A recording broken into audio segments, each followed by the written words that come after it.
Okay, Bullion Farm fans, welcome to Bullion Farm. These are the oldest of our new brooders, I should say. As you can see, they are growing very fast, very fast. 9 days old, just look at them. They are still 95, bubbling and jabbling. No one is sick, everybody is happy eating and drinking.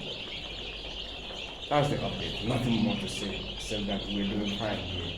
Moving over to the day 5 mixture of broilers, turkeys, and Issa brands.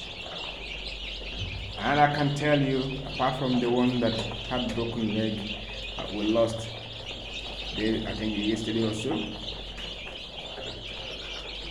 the ones that I acquired with my money are all intact, healthy, and feeding ferocious. Well, that's all I can say. Other than that, we're doing good. Right. So these guys will be vaccinated tomorrow by the grace of God. That will be the tail. Alright. That's all I can say. This is Choice speaking from Bullion Farm. Bye and happy farming.